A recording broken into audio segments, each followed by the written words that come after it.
یمن کی سرزمین ایک بار پھر تاریخ کے اس موڑ پر کھڑی ہے جہاں الائنس بکھر رہے ہیں، فرنٹس بدل رہے ہیں اور پرانے دوست آہستہ آہستہ ایک دوسرے کے لیے بوجھ بنتے جا رہے ہیں۔ حالیہ دنوں میں یمن میں جو تبدیلیاں سامنے آئی ہیں ان میں سب سے پرومیننٹ سعودی عرب اور UAE کے درمیان ڈیفرنسز کا کھل کر سامنے آنا ہے۔ لیکن بات یمن کی ہو اور ایران کا ذکر نہ آئے، یہ کیسے ممکن ہے؟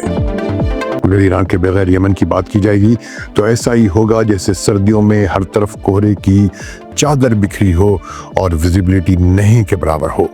ایسے میں ایران پر نظر ڈالنا ضروری ہوگا تاکہ کوہرے میں فوگ لائٹس کا احساس ہو، تمام آسپیکٹس کھل کر سامنے آ سکیں۔ سعودی عرب اور UAE کے درمیان ڈیفرنسز صرف ڈپلومیٹک اسٹیٹمنٹس یا پس پردہ شکوک تک محدود نہیں رہے، بلکہ ان کے اثرات لوکل پاورز کی اثر نو صف بندی، زمینی الائنس کی تبدیلی اور پاور بیلنس میں صاف جھٹکوں کی صورت میں دکھائی دینے لگے ہیں۔ یہ سب کچھ ایک ایسے لوکل ماحول میں ہو رہا ہے جو پہلے ہی شدید بے چینی اور اضطراب کا شکار ہے۔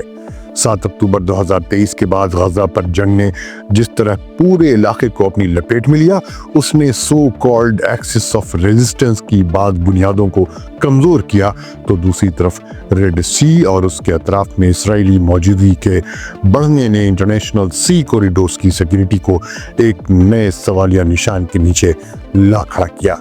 یہ محض شپس کے آنے جانے کا معاملہ نہیں، بلکہ طاقت، اثر و رسوخ اور فیوچر کی جیو پولیٹکس کا سوال ہے۔ اسی کانٹیکسٹ میں سوڈان کی مسلسل غیر یقینی صورتحال بھی ایک خاموش مگر خطرناک پس منظر فراہم کر رہی ہے، جہاں خانہ جنگی اب ایک کھلے ریجنل اور انٹرنیشنل کانفلکٹ کی شکل اختیار کر چکی ہے۔ اس کے ساتھ اسرائیل کی جانب سے سومالی لینڈ کو تسلیم کیے جانے کا اعلان علاقے میں ایک نئے اسٹریٹجک کھیل کی طرف اشارہ کرتا ہے، جس کا مقصد ہارن آف افریقہ میں ڈائریکٹ موجودگی اور ریڈ سی سے گلف آف عدن تک پھیلی اہم سمندری گزرگاہوں پر اثر و رسوخ قائم کرنا دکھائی دیتا ہے۔ ایسے پیچیدہ اور تہ در تہ منظرنامے میں ایران یمن کو محض ایک الگ تھلگ جھگڑے کے طور پر نہیں دیکھتا، بلکہ اسے Red Sea, Horn of Africa اور ایکسٹینڈڈ ریجنل اور انٹرنیشنل کانفلکٹ سے جڑی ایک اسٹریٹجک کڑی سمجھتا ہے۔ تاہم ایران کا رویہ اس مرحلے پر ڈائریکٹ کانفلکٹ کا نہیں، بلکہ ریسٹرینڈ، لچکدار اور پریگمیٹک اسٹریٹجی دکھاتا ہے۔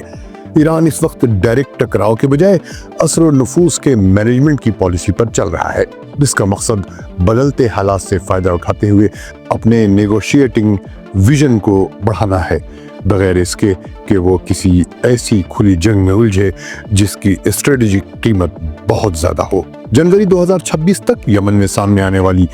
ڈیولپمنٹس اس بات کی نشاندہی کرتی ہیں کہ سعودی UAE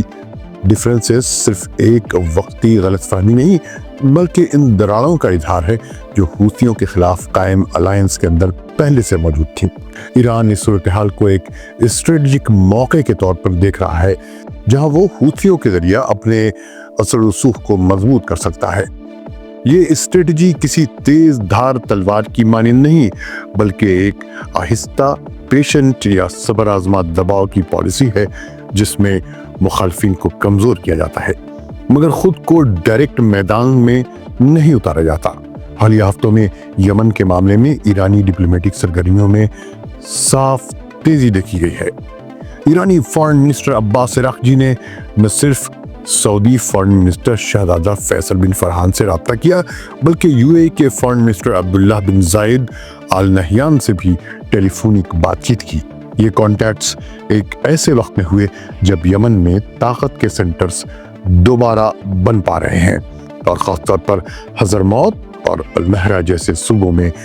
گراؤنڈ ریئلٹیز تیزی سے بدل رہی ہیں۔ یمن میں جو کچھ ہو رہا ہے وہ صرف سعودی عرب اور UAE کے درمیان اختلاف کی کہانی نہیں، بلکہ یہ اس ایکٹیو الائنس کے ماڈل کے خاتمے کی علامت بھی ہے جو برسوں سے ریجنل جنگوں میں استعمال ہوتا رہا۔ وہ الائنس جو کبھی کامن دشمن کے خلاف ایک ہتھیار تھا، اب خود اپنے اندر کنٹراڈکشن کا شکار ہو چکا ہے، اور پارٹنرشپ آہستہ آہستہ ایک دوسرے کے لیے بوجھ بنتی جا رہی ہے۔ اب صورتحال یہ ہے کہ اسٹیٹس کھلے میدان میں نہیں بلکہ خاموش طریقوں سے اپنے فارمر الائز کے خلاف